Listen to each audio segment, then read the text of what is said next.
Listo. Pues buenas tardes a todos. Mi nombre es Alejandro Mota. El día de hoy también voy a estar con ustedes en lo que corresponde a la sesión número 2 del curso HSCDA y Tech Essentials de Huawei Cloud. ¿Ok? Vamos a hacer un pequeño resumen de lo que vimos el día de ayer. Antes de comenzar, el día de ayer vimos un overview general de lo que es el curso de Huawei Cloud, como vamos a estar viendo aspectos técnicos de la nube Huawei Cloud. Nos estamos preparando para realizar la certificación HSCDA. De ayer les mostré cuál es el camino de certificaciones por todo lo que es Huawei Cloud. Vamos a comenzar con HCCDA y tenemos más certificaciones HCCDP profesional y HCCD que es ya más avanzado, ¿no? Expert. Vimos cuál es el proceso de certificación, tenemos los cursos teóricos, las prácticas en línea, después vamos a la etapa del examen para certificarnos, el cual se divide en dos también, en la parte teórica y en la parte práctica, y si lo pasamos en ese mismo instante nos van a decir la plataforma si aprobamos o no y nos va a dejar descargar nuestro certificado. Después de eso vimos que tenemos nuestro grupo de WhatsApp donde nos estamos comunicando. Yo ahí les mando información o cualquier tema que vaya saliendo. Si ustedes tienen dudas, por ahí también las pueden poner. Después vimos qué es lo que necesitamos, que es generar nuestra cuenta de Huawei, nuestro Huawei ID para la plataforma de Huawei Cloud. ¿Ok? Y por último, lo que comenzamos a ver fue el capítulo 1 de este curso que tiene que ver con temas de infraestructura. Conocimos cómo es una infraestructura. De hecho, es esta lámina. Vimos cómo es una infraestructura. Vimos el concepto de cloud computing. Cuáles son los beneficios del cómputo en la nube. Hablamos de cómo hemos evolucionado algunos conceptos que están del cómputo tradicional al cómputo ahora en la nube, ¿no?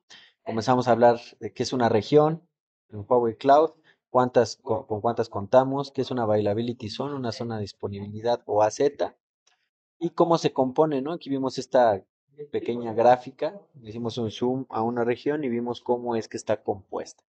Hablamos un poco de la infraestructura multicapa para adaptarse a diferentes escenarios, de hecho, hasta poder llevar esta arquitectura on-premise, ¿no? A poner todo un site en un sitio físicamente. Después comenzamos a ver algunos servicios, ¿no? En específico hablamos de SS, ahí no terminamos de ver todos los temas referentes a SS, desde ahí vamos a continuar y hablamos un poquito de los demás productos y servicios que contamos, con los cuales contamos en LAN. ¿Okay? Voy a continuar desde aquí, esperando que nos dé la hora para terminar este capítulo, lo más seguro es que sí, y comencemos a ver el capítulo número 2. Si alguien tiene alguna duda o comentario, saben que en el chat pueden escribir o pueden levantar la mano. El día de hoy vamos a ver pura parte teórica de nuevo y la siguiente clase ya veríamos la parte práctica, ¿no? Una parte práctica, vamos a hacer un laboratorio hasta donde lleguemos y lo demás se deja de tarea. ¿Ok? Entonces vamos a continuar. No sé si hay alguna duda, comentarios, si vamos muy rápido también me avisa, ¿no? Entonces, las presentaciones ustedes las pueden descargar del grupo y también pueden ver todas, bueno, tenerlas ustedes, ¿no? Para que puedan estudiar. Ok, entonces, pues vamos a continuar desde donde nos quedamos, ¿no? Comenzamos a hablar un poco de los SS. ¿Qué son los SS? Elastic Cloud Server, ¿no? Si lo queremos ver de una forma muy sencilla, pues es un servidor en la nube. Cualquier operación les mencionaba que podemos realizar en un servidor local que ustedes conozcan, que hayan instalado o que estén administrando. Cualquier operación ustedes la pueden hacer también en este servidor en la nube. ¿Ok? La única diferencia es que todo el hardware lo suministra el proveedor de servicios, en este caso Huawei, en nuestros centros de datos. Y podemos nosotros elegir las especificaciones del servidor a como nosotros querramos, ¿no? A nuestras necesidades. Podemos elegir nuestra memoria, el CPU, el disco duro, etcétera, etcétera. Eso lo vamos a ver en la práctica. ¿Ok? Podemos modificar también las características de nuestro SS con el tiempo. Entonces no hay que preocuparnos también por esta parte, ¿no? Y otro punto muy importante es pues, los métodos de pago que tenemos a nosotros adquirir un servicio de estos en la nube, ¿no? Les comentaba yo la sesión pasada, había algunas preguntas que cuáles son las ventajas contra otros proveedores de servicio de nube, pues el de nosotros fuerte ventaja es el costo, ¿no? Y en específico que nosotros estamos situados también en México, ya tenemos nuestros sites en México, ¿no? Las zonas de disponibilidad de las regiones ya están en México y en América Latina. Ahora, comenzamos a ver, me parece la sesión pasada, si no creo que hasta aquí nos quedamos, de ver cuáles son los... Ay, se movió. Está, ya regresé. Eh, en esta lámina lo que quiero dar a entender son los diferentes pasos que nosotros necesitamos para crear un SS. Les enseñé la consola, la clase pasada, entré con mi cuenta y les enseñé cómo podríamos generar nuestro SS, ¿no? Entonces son 3 etapas prácticamente, 4 etapas. La primera es de ajustes básicos, donde tenemos que elegir el modo de facturación, la región, la availability zone, el tipo de instancia, la imagen de arranque con la cual vamos a iniciar nuestro servidor, el disco duro, si es que queremos. En la etapa 2 o el proceso 2 es la configuración de red, ¿no? Una VPC y una subred. Esto lo vamos a ver más a detalle en el capítulo número 2. Tienen imágenes con hardening. Ah, caray, eso no lo había escuchado. Ahorita reviso esa pregunta que nos hacen. ¿Okay? Eh, grupos de seguridades. Si queremos que para nuestras instancias que estamos creando tengamos acceso con IPs o desde Internet, pues tenemos que agregarle una IP, una Elastic IP y configurar temas de tráfico. Y por último, los ajustes avanzados, ¿no? Como el nombre, copias de seguridad, grupos de servidores, o sea, si este servidor o esta instancia forma parte de un grupo de servidores y algunas opciones avanzadas. Y por último, pues la confirmación. Ahora, vamos a entrar a detalle a cada uno de estos un poquito para que sepan qué es lo que significa. En cuanto al modo de facturación, tenemos 4 formas de que podemos pagar nosotros o alquilar estos SS, ¿no? Número 1 es pago por uso. Este es el uso bajo demanda. Lo que ustedes utilicen van a pagar por esa instancia. ¿Ok? Este es muy flexible. O si lo queremos ver desde otro punto de vista, también es temporal, ¿no? Voy a estar pagando por él por cuánto tiempo yo lo estoy utilizando. El segundo tipo es como una suscripción, puede ser 1 año, 2, 3 años o de forma mensual. La tercera forma es por instancias reservadas, ¿no? Aquí es más como hacer un compromiso de uso, de que yo voy a hacer uso de las instancias durante un largo tiempo y se pueden dar descuentos para este tipo de reserva de instancias, ¿ok? Si ustedes están pensando a tener su infraestructura en la nube a largo plazo, pues este es, digamos, como que el método de pago que más nos conviene, ¿no? Y fixed price, que este está determinado por la demanda del mercado, ¿no? Son precios dinámicos. En la consola solo vemos estos 3 tipos, pero también existe Fixed Price, que eso es pues, revisándolo directamente con alguien de nosotros del equipo de Huawei. Ahora, vamos a hablar de un concepto que es un host dedicado, un dedicated host, ¿okay? Antes de continuar con las diferentes especificaciones.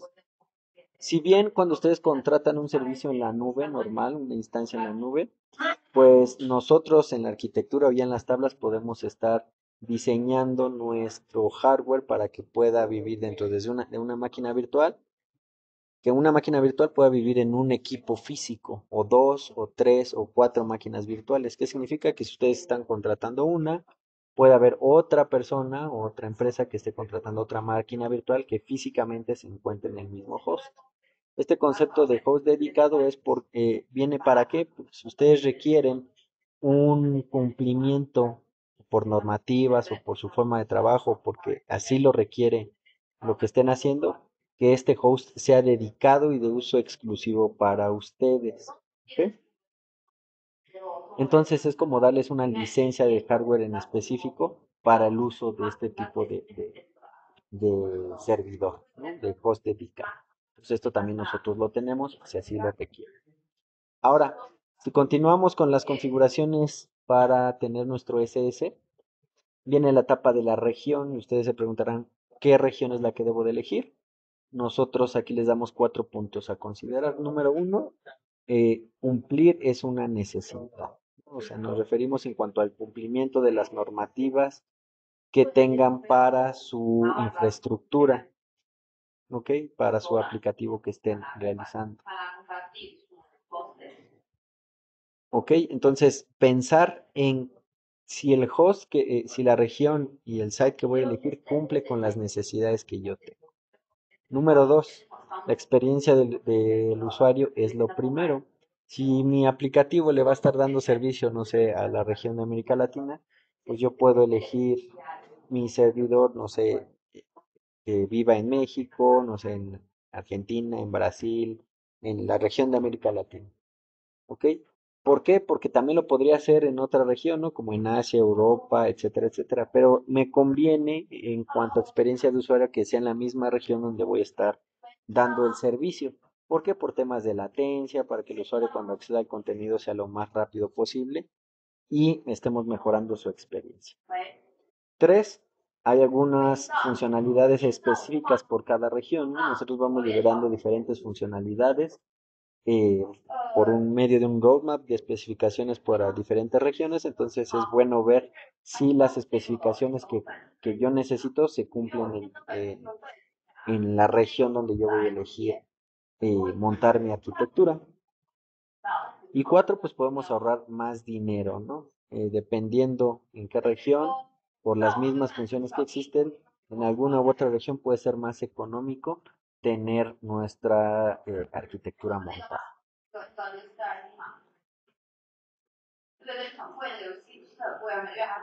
Ahora, vamos a hablar un poquito ya de las instancias, cómo podemos elegir una instancia y qué significa nuestra convención, el tipo de instancia que vamos a elegir, ¿no? Aquí vemos este texto que dice C6.8xlarge.4 y lo vamos a dividir en cuatro partes. La C, lo que significa es la familia de instancias de la cual proviene, ¿no? Aquí, por ejemplo, tenemos que es de cómputo general, memoria optimizada y hay muchas más, ¿no? En este caso, C significa que es cómputo general. El siguiente dígito lo que nos va a decir es la versión, entonces es cómputo general en su versión 6. Podemos encontrar en el listado, no sé, la versión 2, 3, 4, 5, 6. Aquí las recomendaciones pues es siempre utilizar la versión más actual. Después en el 3, en la división del punto 3, viene el sabor, el flavor, que se divide en large, medium y small. Y el número 8X se refiere al número de CPUs, ¿no? Entonces es 8 CPUs con flavor large. Y por último, el número 4 es la relación de memoria por cada CPU. ¿Okay? Les voy a mandar por ahí, por el grupo, una liga donde pueden ver más detalle de cómo funciona todo lo que es esta especificación. En el examen de certificación no nos van a preguntar, no se preocupen de, oye, la C corresponde a qué, o la, no sé, o la I. No se preocupen por aprenderse eso. Aprendan o comprendan la división de estos cuatro puntos sobre la definición de las instancias, ¿no? Eso es lo importante. ¿Qué es el flavor? Es el tamaño de, digamos, del CPU, como una especificación de la instancia que estamos creando, ¿no? Eso viene más detallado en la liga que les voy a mandar. ¿Okay? Pero ahorita quédense con eso, no necesitan, digamos, más información al respecto. ¿Va? Ahora, vamos al siguiente punto. Sugerencias para elegir un tipo de instancia. Pues número uno, seleccionar el tipo de instancia de acuerdo a nuestros componentes, ¿no? A nuestra arquitectura. Si yo voy a tener un aplicativo que necesita una rápida escritura y lectura en el cual voy a montar mi base de datos, pues quizá requiera un tipo de instancia un poco más superior a las instancias normales, ¿no? Puede ser una de lectura y escritura rápida, ¿no? Entonces, hay que analizar bien nuestra arquitectura, cuáles son nuestras necesidades para elegir una instancia correcta. No se preocupen si eligen un tipo de instancia equivocado, ¿no? Esto es fácil de cambiar durante todo el tiempo que ya estén operando con sus instancias que hayan elegido, ¿no? Con los servidores. Y a final de cuentas, si no quieren cambiar un tipo de instancia, solo quieren agregar nuevos SS, pues pueden comprar uno nuevo y pues lo pueden configurar como ustedes quieran.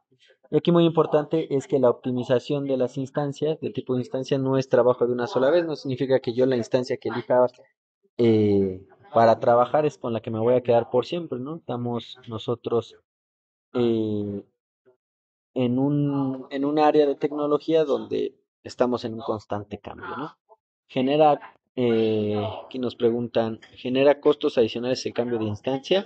Sí, o sea, tú tienes un tipo de instancia ahorita, por ejemplo, de cómputo general que te cuesta, no sé, por decir algo, 0.25 dólares la hora, ¿no? Pero si cambias por una más pro, entonces te va a incrementar un poco ese costo, ¿no? Entonces, sí genera cambios de costos. Y de igual forma, si eliges una muy cara o una más costosa y después decides irte hacia abajo, una versión más tranquila, pues no pasa nada. ¿Ok?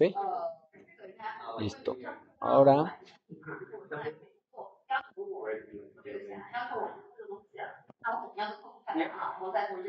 ay, se volvió loco mi computadora. Listo. Ahora, la siguiente parte que tenemos que configurar, uy, ¿qué onda? Es la imagen. ¿Qué es la imagen, no? ¿Qué es este servicio de Image Management Service? La imagen nos sirve para inicializar nuestro SS, ¿ok? Para dar una definición de qué es una imagen, pues es una plantilla, ¿no? De forma sencilla, es una plantilla que vamos a utilizar para inicializar nuestro servidor, ¿no? Esta plantilla puede contener el sistema operativo, ¿no? Entonces, si yo elijo que mi plantilla sea, bueno, contenga el sistema operativo, no sé, una distribución de CentOS o de Ubuntu o de Windows, lo puedo inicializar. Una plantilla va un poco más allá porque puede tener otro tipo de configuraciones, no solo el sistema operativo, ¿ok? Y hay una gran variedad de tipos de imágenes que ustedes pueden elegir en la nube de Host, ¿no? Para elegir una imagen, pues nosotros tenemos cuatro tipos de imágenes, ¿no? Imágenes públicas que ustedes pueden elegir desde que están iniciando la configuración de su servidor y puede ser Linux o Windows, etcétera. Y todas las imágenes son previamente probadas, ¿no? Entonces va a funcionar de manera correcta en las instancias. Una disculpa por el ruido de fondo, pero vemos muchos compañeros por ahí.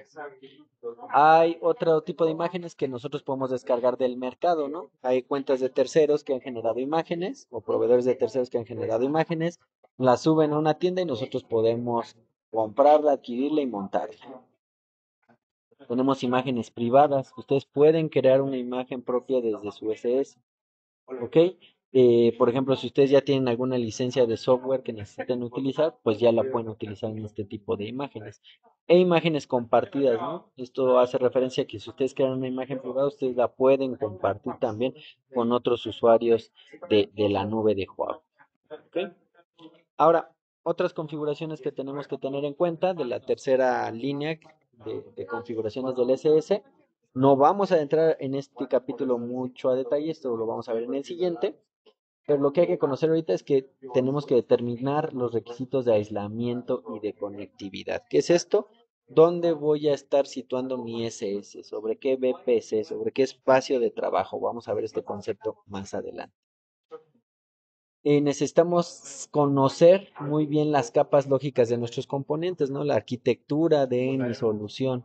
Si quiero tener una capa que va a atender, donde va a estar montado mi servidor de aplicaciones, si tengo otra capa donde voy a montar nada más una base de datos, si tengo otra capa en la cual le voy a dar acceso al público, entonces necesito definir bien mi arquitectura para ver cómo la voy a configurar.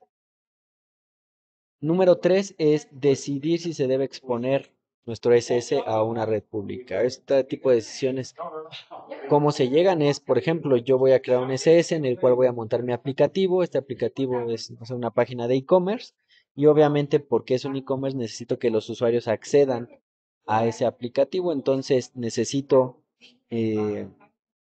exponer esta instancia, este servidor al público, ¿no? Entonces, a través de una IP pública puedo darle acceso a los usuarios para que lleguen a ese servidor. Y cuatro, asegurarnos de la seguridad de la red con algunas configuraciones que vamos a ver más adelante. Hay varias formas en las cuales nosotros podemos acceder a este servidor, ¿no? Desde usuario y password, o utilizar, por ejemplo, un key pair, que es como que con mayor seguridad, para que puedan entrar al servidor. Este ejemplo lo vamos a ver en la práctica número 1, que es el día viernes, ¿no? Vamos a generar una VPC, un SS, y nos va a pedir que nos loguemos a los servidores. Vamos a crear dos, me parece, uno Windows y uno Linux, y nos va a pedir que accedamos a él a través de este keeper que vamos a generar. Entonces ahí va a quedar más claro lo que les estoy explicando en este momento. Y por último, vemos esta lámina de cómo es el ciclo de vida de un servidor. ¿Ok? No se preocupen, no viene en las preguntas de exámenes en las preguntas del examen de certificación temas del ciclo de vida. Esto es más como para entender cómo funciona, ¿no? Hay tres estados: el estado intermedio, que es cuando creamos un SS o lo estamos inicializando, o cuando lo detenemos para proceso de detener por completo. Entonces, deteniendo, como durante el proceso en el que lo vamos a detener, está en estado de transición. O cuando lo vamos a eliminar, que está en proceso de eliminación o estar eliminándose, ese es proceso de transición. El estado de trabajo estable es cuando se está ejecutando, está en línea en nuestro servidor, o cuando lo reiniciamos, ¿no? Y en estado no laboral es cuando lo detenemos por completo o lo eliminamos. Ok, este es el ciclo de vida de un servidor. ¿Tienen alguna duda, pregunta o comentario hasta aquí?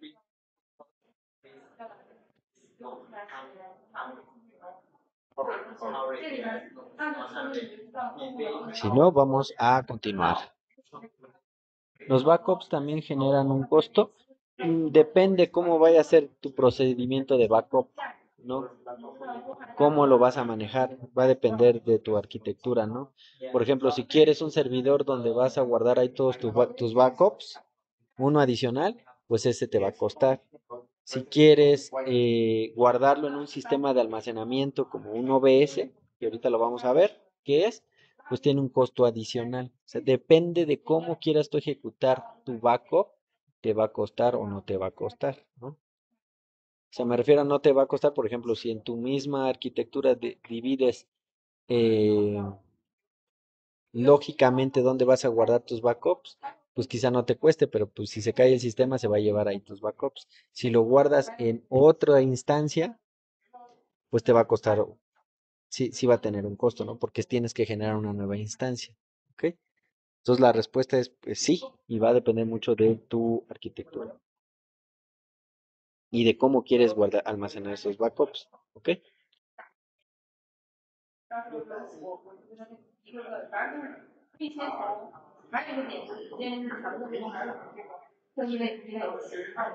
Ok, bueno, vamos a capítulo 2. Déjenme cierro aquí unas cosas porque está como que muy lenta mi máquina.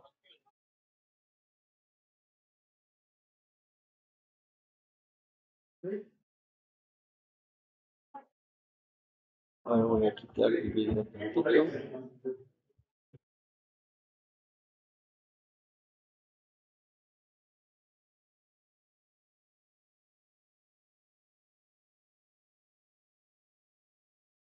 Esto creo que ya está. Ahora vamos a entrar al capítulo número 2. ¿Ok? En este capítulo número 2 vamos a estar hablando de unos conceptos de almacenamiento y redes. Ok, vamos a ver ahora sí lo que es una VPC, una subnet, no cómo se configura, pero para qué nos sirve, ¿no? Hay al final un pequeño diagramita bastante bueno que nos hace comprender una pequeña arquitectura y cómo podemos ir uniendo los conceptos que hemos visto hasta ahorita.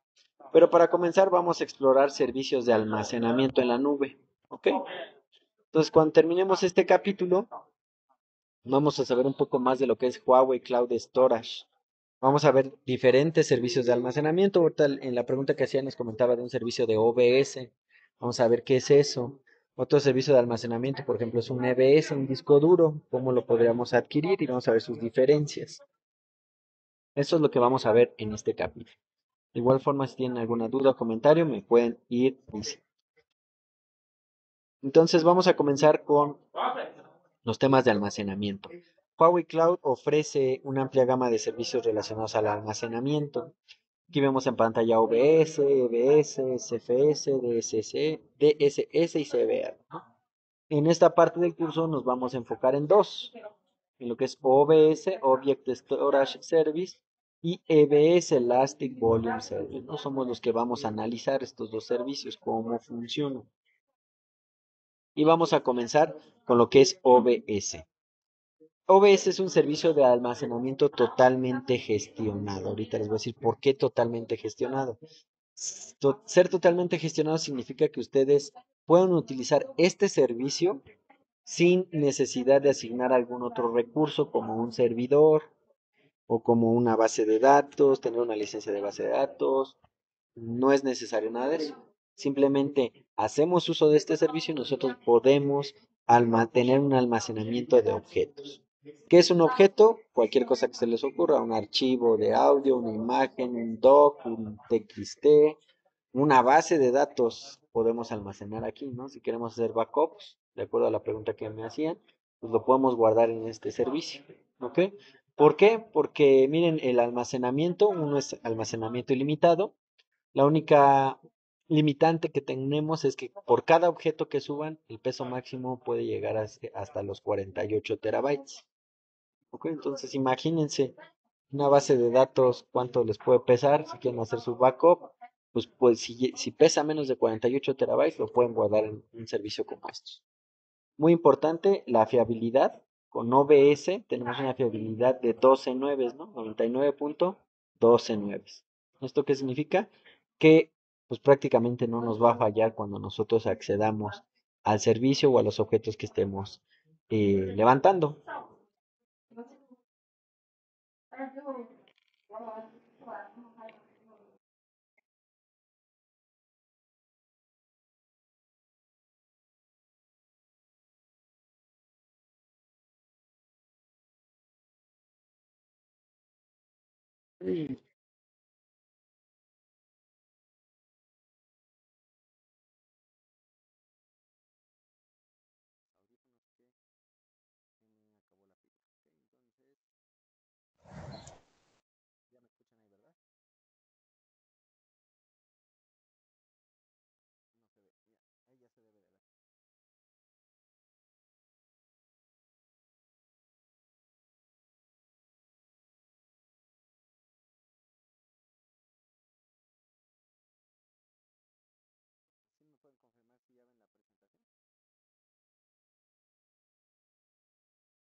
Hola, hola,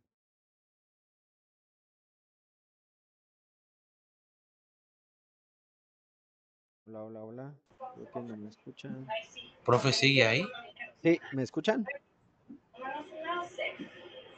Ahora sí, creo. Hola, hola, ¿ya me escuchan? Ahora sí. Ah, listo. Una disculpa. Se me acabó la pila de mis audífonos. Bueno, vamos a continuar. Dejen presento de nuevo.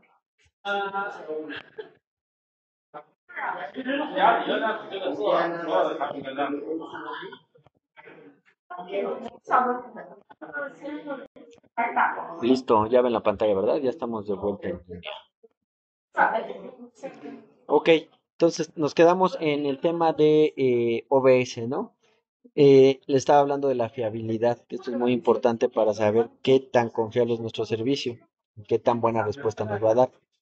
Si lo comparamos con otros en el mercado, pueden llegar luego quizás hasta 4 nueves de fiabilidad, ¿no? Por eso es que nosotros sí mostramos que llegamos hasta, bueno, yo no escucho ni veo nada, me saca constantemente. Creo que eso sí ya es de tu lado, Ricardo.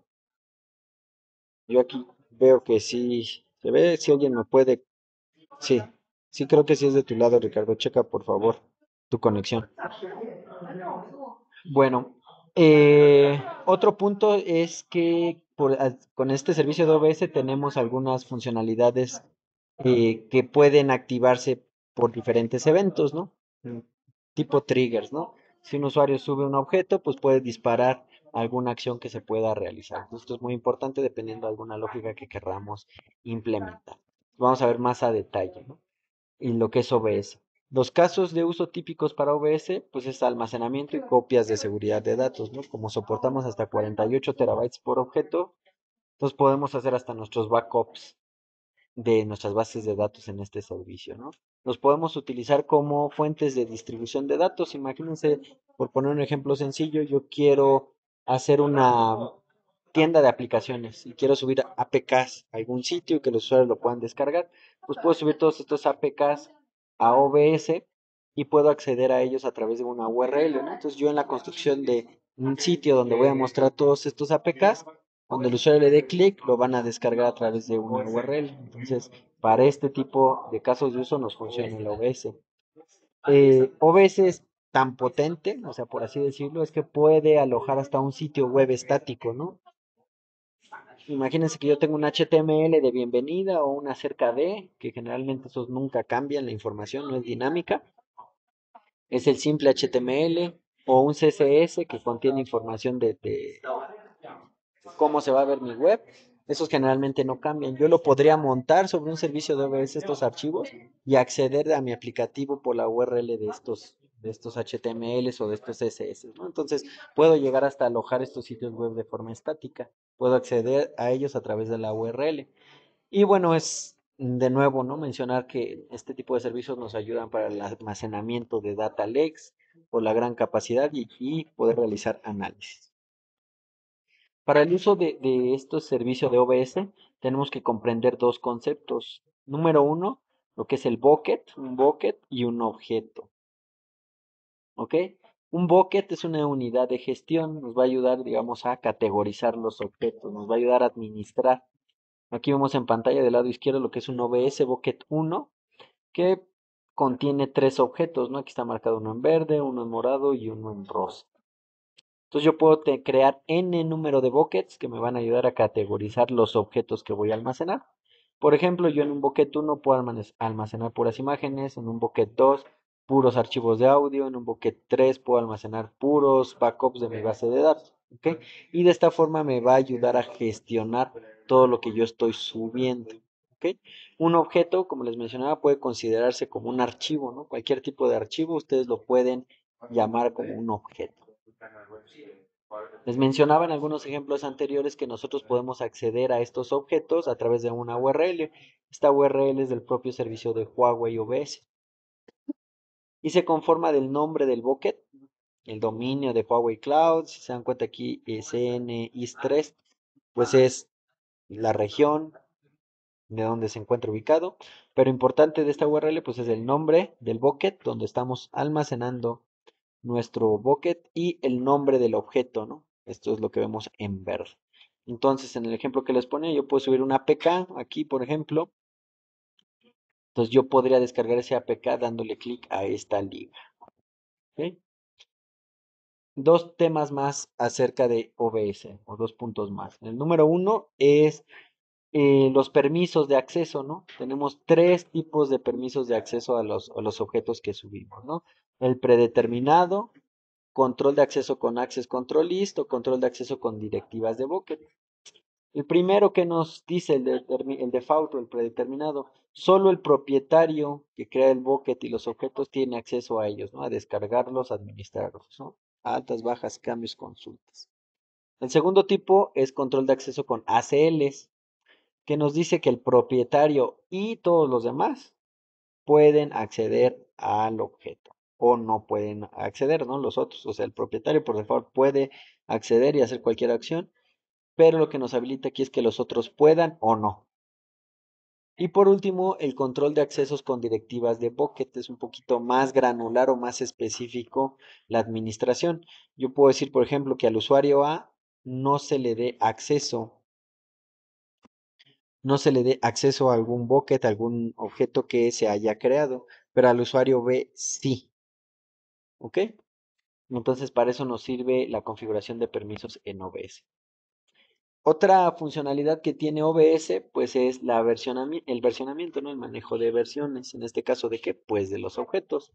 Aquí en esta línea que dice versión 4, tenemos un objeto, el objeto 1, y vemos que está guardado en su línea de tiempo de este objeto la versión 1, 2, la 3 no existe, no se guardó, y está la versión 4.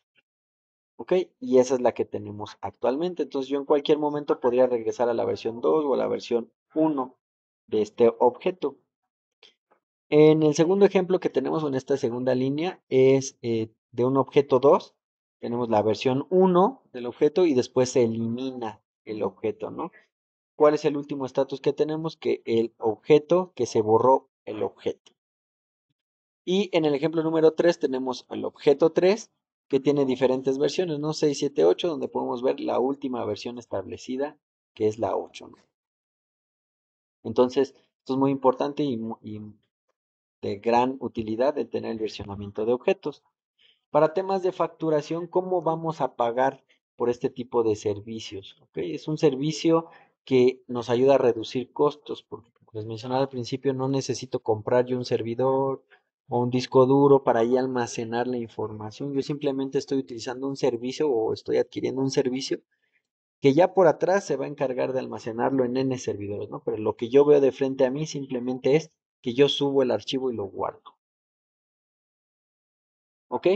Ahora, los elementos que se contemplan para el cobro de este tipo de objetos, número uno es el almacenamiento, ¿no? Si yo subo un archivo de 1 mega, voy a estar pagando por ese mega nada más.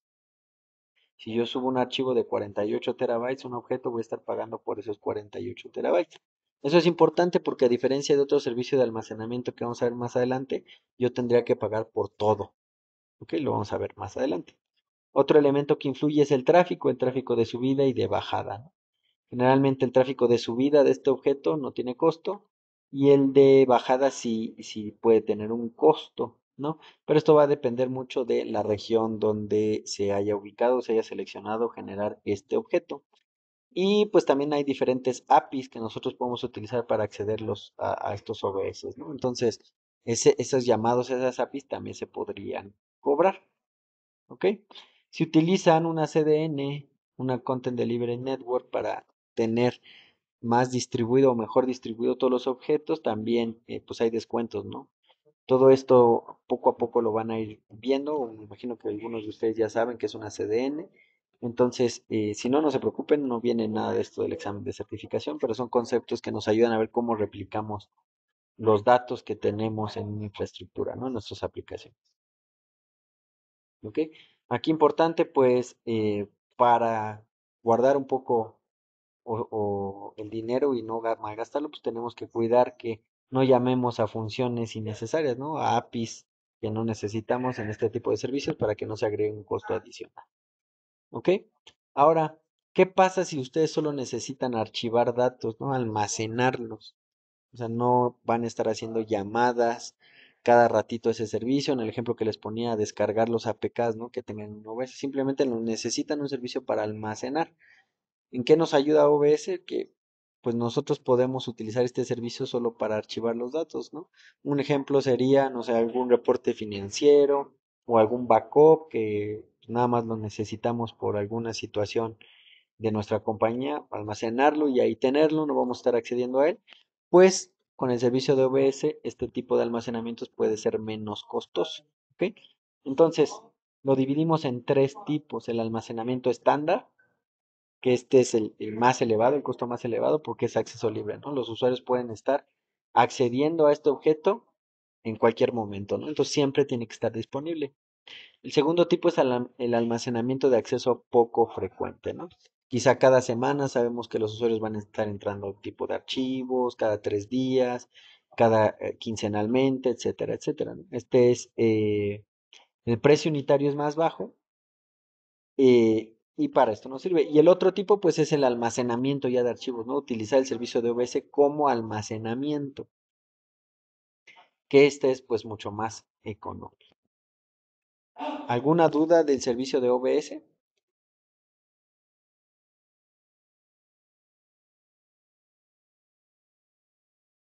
Ok, si no hay dudas, vamos a continuar.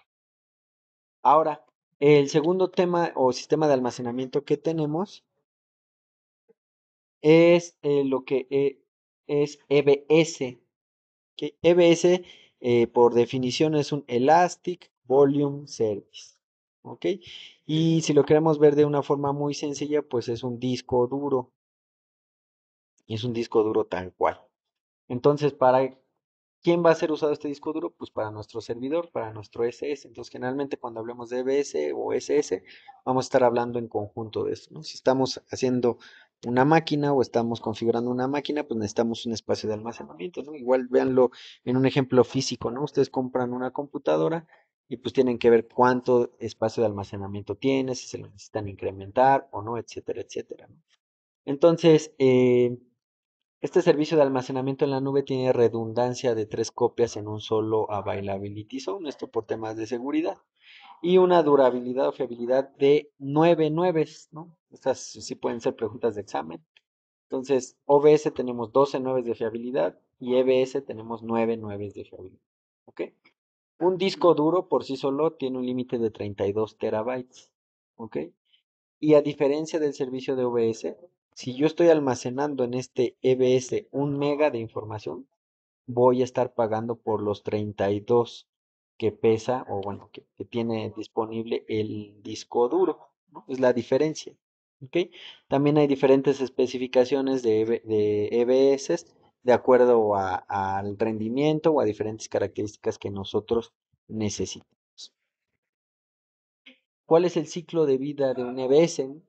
No sé si ustedes alguna vez han hecho una máquina virtual en su computadora que le ponen Linux, teniendo Windows, etcétera. Pues ven que tienen que particionar su disco duro, ¿no? Entonces, más o menos el ciclo de vida es un proceso similar de un EBS, ¿no? Primero tenemos un espacio que nos está asignado, vamos a crear un disco y lo tenemos que adjuntar a nuestro servidor. Después lo tenemos que particionar y darle formatos ya para instanciar. Una vez que ya lo tenemos instanciado, pues ya lo podemos utilizar. En el momento en el que no lo querramos, nosotros lo separamos y podemos eliminar el disco que no vamos a utilizar, ¿no? Este sería el ciclo de vida de un EBS. Desde que no hay espacio, se crea, se adjunta, se particiona, se le da formato, está en uso, hasta que se puede separar y eliminar. Les hablaba que tenemos redundancia de 3 copias para los EBS en una zona de disponibilidad. Si queremos manejar alta disponibilidad de nuestros discos duros, por ejemplo, llevarnos toda la información a otra zona de disponibilidad, pues necesitamos un método, ¿no? Para hacer este tipo de redundancia, ¿no? Una forma de hacerlo es con un servicio de OBS. ¿Es necesario montar el EBS o se hace de forma automática? Es buena pregunta también. Eh, ¿No necesitas generar adjuntar un EBS? Bueno, la respuesta sí lo necesitas montar tú. Hay algunos tipos de instancias, como son muy robustas, pues ya tienen su propio espacio en disco que podrías utilizar. Ahorita vamos a hablar de ellas. Pero si tú utilizas una instancia normal, pero requieres agregarle pues el disco duro, sí lo tienes que configurar tú a través de la consola. ¿Va? No se preocupen, hay una práctica acerca de eso de cómo se hace, ¿no? Entonces, casos de uso y características de los CBS es para utilizarlos como nuestros discos del sistema, de nuestro sistema operativo, por su alta IOPS y baja latencia, input and output per second, entrada y salida por segundo, ¿no? De escritura. Los podemos utilizar para aquí gestionar nuestras bases de datos, para nuestras aplicaciones, ¿no? Aquí podemos montar nuestras aplicaciones en un espacio en disco y pues todos nuestros discos ya llevan por default un sistema de encriptación, entonces podemos aceptar aplicaciones sensibles, ¿no? A eso nos referimos. En cuanto al tema de facturación, pues también manejamos dos tipos, ¿no? El anual mensual, que es una suscripción, o pago por uso. Y los precios van basados al tamaño del disco que nosotros vamos a asignar, a sus características. Y muy importante, como les comentaba, es pregunta como de examen, recuerdo yo. Con EBS nosotros pagamos, aunque del disco vamos a pagar los 32 teras, aún estemos utilizando un solo meguita de almacenamiento. A diferencia de OBS, que solo pagaríamos por el mega de almacenamiento. ¿Ok? Y los precios unitarios de los discos van dependiendo a cada región. Ahora, de cuanto a las preguntas que me hacía ahorita Byron, ¿no? De si es necesario montar un EBS. Hay algunos tipos de instancias. Aquí se ve en esta lámina como las I3 o las D6, que son instancias muy robustas, que les queda ahí un espacio de almacenamiento, ¿no? Donde se instanció. Entonces ahí hay espacio de memoria que ustedes se pueden utilizar, que son los discos locales del servidor. Estos no tienen un cargo adicional. Si ustedes utilizan este tipo de instancias de servidores, pues no va a haber un cargo adicional. ¿Ok? Lo que sí es que si ustedes eliminan el SS, pues van a perder los datos que hayan montado ahí. Entonces hay que pensar en temas de respaldo. ¿Va? Y pues creo que sería todo de los discos locales SS. Ahora, ¿dónde almacenar datos? ¿Cuáles son discos duros de almacenamiento? EBS y discos locales. ¿Qué no es un disco duro? Pues un servicio de OBS. Es un servicio autogestionado, ¿no? Yo solo accedo al servicio a montar mis objetos, a diferencia de EBS o los discos locales, que sí es un disco duro que yo voy a utilizar. Para tomar una buena decisión de qué necesito, pues va a depender mucho de la arquitectura que nosotros estemos diseñando, ¿no? El modelo de trabajo que vayamos a ejecutar, ¿no? Entonces, por ejemplo, EBS o discos locales, pues veíamos que las características que nos dan, pues podemos montar aquí nuestras bases de datos. Entonces podremos utilizar este tipo de almacenamiento, o veces más como para objetos, y podemos acceder a través de APIs. ¿Ok? Entonces es importante contemplar esto. La fiabilidad. Los EBS son 9.9, los OBS son 12.9. Ay, no sé qué hice aquí. ¿Dónde está? Acá está. En términos de seguridad, si tiene cifrado o no tiene cifrado, de desempeño, ¿no? Si la latencia va a ser, si necesitamos una latencia súper baja, pues quizá nos requiramos discos locales, ¿no? Dependiendo de diferentes instancias. Con OBS, pues aquí vemos la latencia de 10 milisegundos, etcétera, etcétera, ¿no? El límite de espacio de almacenamiento y cómo pensamos en un escenario de incrementar espacio como lo haríamos es muy importante. Los costos, obviamente, y cómo vamos a acceder a nuestra información. Los CBS y discos locales, pues no podemos acceder a ellos a través de Internet, ¿no? Entonces deben de estar en un servidor en las instancias que creemos, a diferencia de OBS que sí podemos tener acceso desde Internet, ¿ok? Entonces, no sé si hay alguna duda o comentario de este tema de almacenamiento. Vimos dos servicios, que es OBS y EBS. Dice, entonces OBS son más para almacenamiento de archivos y EBS serían para servidores y aplicativos, ¿o por qué elegiría EBS por sobre OBS? Sí, o sea, tu razonamiento es correcto, ¿no? OBS es más para almacenamiento de archivos y EBS es más para tus servidores. ¿Por qué elegirías EBS sobre OBS? Esta tabla nos ayuda a identificar, pero va a depender mucho de la arquitectura de tu sistema, qué es lo que requieres. Algo muy importante es que no solo una solución es la que puedes utilizar, puedes estar utilizando EBS y OBS para que tu aplicativo guarde archivos específicos. Esto va a ser ya muy específico de tu solución que vayas a estar montando. ¿Va? Espero más o menos haber contestado tu pregunta. Ok. Ahora, por último, vamos a ver la creación de redes. AZ y Availability es Availability Zone. Sí, es correcto, Byron. Zona de disponibilidad. Es correcto. Por último, vamos a ver tema de creación de redes. ¿Ok? Por el día de hoy vamos a terminar con este tema de creación de redes. Vamos a ver qué es una VPC, qué son los las subnets y un pequeño diagramita que está bastante padre, a mí me gusta, ¿no? Entonces, bueno, en Huawei Cloud, el servicio de VPCs, Virtual Private Cloud, nos facilita la creación de redes Edge. VPC es similar a una barrera protectora, ¿no? Un espacio de trabajo al cual nosotros tenemos acceso y pues tiene diferentes reglas de acceso. Aquí como está el icono de Virtual Private Cloud, pues está la nube y aquí en estos tres nodos pues estaría nuestro espacio de trabajo, ¿no? Nuestra Virtual Private Cloud. Estos nodos se pueden alcanzar a través de mecanismos de enrutamiento, ¿ok? Podemos llegar a diferentes nodos con diferentes permisos configurados en nuestro firewall.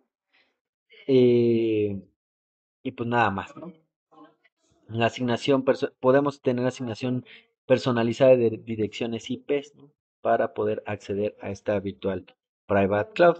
Entonces, Virtual Private Cloud cubre la necesidad como de aislamiento de nuestra infraestructura, ¿no? Es una herramienta bastante versátil que nos ayuda a aislar nuestra infraestructura, ¿ok? Entonces, Huawei Cloud posee varios segmentos de red predefinidos disponibles para que se puedan utilizar en las VPCs, ¿ok? Entonces, así es como funciona. Ahora, dentro de una VPC también vamos a encontrar el concepto de una subnet, subred, ¿ok?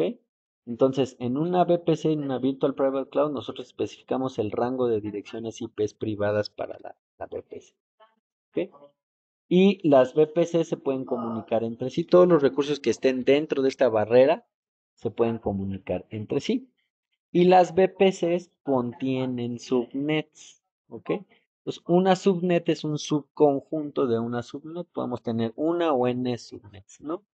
Y puede implementar recursos del mismo tipo en una misma subnet para facilitar la administración. ¿Ok? ¿Qué me refiero en esto? Lo vamos a ver más claro en la siguiente slide con un ejemplo más práctico, ¿no? Entonces, el tráfico lo podemos controlar a nivel de subnet.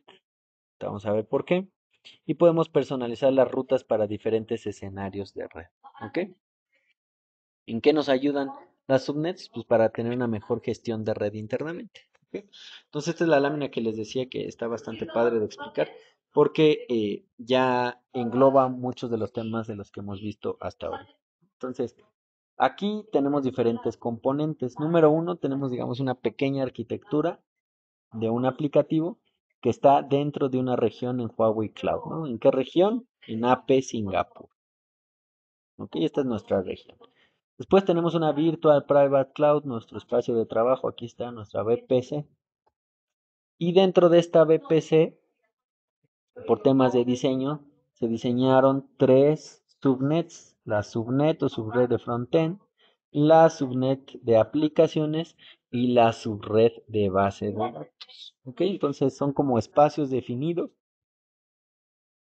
donde se están montando diferentes componentes de nuestra arquitectura. En la primera subnet de frontend que tenemos nuestro servidor de aplicaciones web, ¿no? Entonces aquí tenemos nuestra web de e-commerce, ¿ok? Entonces, pues para vender necesitamos que los usuarios accedan a esta instancia, a este servidor. Entonces, para que accedan, veíamos o hablábamos un poco de temas de tener acceso desde internet. Entonces, le habilitamos una IP para que nuestros usuarios puedan acceder a esta subnet dentro de esta VPC, a este servidor, ¿ok? Esto es lo que representa la primera parte. La segunda subnet que tenemos es un servidor de aplicaciones, son otras aplicaciones que se necesitan para que funcione, no sé, nuestro servicio y necesitamos que tenga comunicación con el servidor web. Para este no necesitamos que tenga acceso desde internet, entonces no le habilitamos ninguna IP para que tengan acceso los usuarios, entonces, pero sí necesitamos que tenga conexión con la subnet de frontend, entonces le habilitamos un NAT gateway para que tenga comunicación entre estos dos subnets, ¿ok? Y por último hay otra subnet que es donde se está instanciando la base de datos, en este caso es GaussDB, que es de Huawei, ¿no? Aquí tenemos nuestra base de datos, pero pues, también este aplicativo necesita que toda la información se vaya enviando eh, a un data center, ¿no? Para hacer algún otro trabajo. Entonces, pues necesitamos enviar de forma segura esa información al data center. Configuramos una VPN para enviar la información. Ahora, Sandy aquí nos pregunta, ¿cada subnet se puede configurar para que solo ciertas IPs puedan acceder o todas se tienen que comunicar entre todas? Es también muy buena pregunta. Nosotros podemos configurar qué sí y qué no se puede acceder. ¿Ok? Entonces la respuesta es, cada subnet tiene su propia configuración, ¿ok? Y sus propias reglas también las podemos configurar, ¿ok? Ahora, ¿cómo son esas reglas? ¿O cómo podemos configurar esas reglas? Aquí se va a completar la pregunta de Sandy, digamos, a la mitad, ¿no? Porque vamos a ver cómo podemos tener conexión dentro de una subnet, cómo podemos configurar el acceso entre las instancias dentro de una subnet. Pues para eso existe un concepto que nosotros llamamos como security group, ¿ok? Entonces, security group o grupo de seguridad protegen a las instancias y comprueban el tráfico de entrada y de salida hacia estas instancias, ¿no? Entonces, yo aquí en el security group 1 le puedo decir que el security group no tenga acceso, pero que yo sí tenga acceso al security group 2, al servidor 2, ¿ok? Entonces, estas reglas me van a ayudar dentro de una subnet. Aquí tenemos igual una región, AP Singapur, una Virtual Private Cloud y dos subnets, ¿no? Arriba en el ejemplo anterior veíamos tres subnets, aquí vemos dos, subnet 1 y subnet 2. Para comunicar entre sí, los servidor 1 y servidor 2, y entre sí a servidor 3 y servidor 4, necesitamos estas security groups, ¿no? Ahí es donde lo configuramos. Y para poder configurar todo el acceso y reglas entre subnets, entra el concepto de ACL, Access Control List, Network Access Control List. Esta entonces nos va a ayudar a comprobar el tráfico entre las subredes. Si de ACL1 podemos tener acceso a ACL2 y si de ACL2 podemos tener acceso a ACL1. ¿Ok? Entonces, y estos son los conceptos que dentro de la consola nosotros podríamos configurar. Hay una práctica completa de VPCs, de Virtual Private Cloud, donde vamos a ver este tipo de configuraciones. ¿Ok? A ver, aquí Byron es una pregunta, déjenme ver. En la VPC se pueden agregar firewall, balanceadores de carga, etcétera. Los security groups, network ACLs son como si fueran los switches. O sea, son los ACLs y los security groups son nuestras reglas de configuración de qué IPs aceptamos, qué protocolos aceptamos, etcétera, etcétera. Podemos agregarle aparte balanceadores de carga. Sí, es otro componente que vamos a estar viendo más adelante. Sí, sí se puede agregar. Reglas de firewall, pues sí son como reglas de firewall estos ACLs o estos security groups. ¿Ok? Espero haber contestado la pregunta. ¿Ok? Y bueno, ya me robé un minuto de ustedes adicional. No sé si tengan alguna otra duda o comentario acerca de este capítulo número 2. Espero que vaya siendo digerible todo lo que estamos viendo. Si les quedan más dudas, nos pueden ir escribiendo ahí sobre el grupo. Para la siguiente clase ya necesitamos que tengan su Huawei ID para que puedan acceder al laboratorio y puedan ver cómo se hace, ¿no? Lo van a hacer conmigo y ya después yo se los dejaré de tarea para que lo vayan ejecutando. Ahorita ha sido mucha teoría, ya vamos a llegar a la parte de la práctica. Si no hay más dudas o comentarios, muchas gracias a todos. Voy a subir la clase. Yo creo que el día de mañana ya les mando el link para que lo tengan por ahí. Descansen y buena tarde a todos. Hasta luego. Muchas gracias, hasta luego. Hasta luego, Quincy. Buenas noches.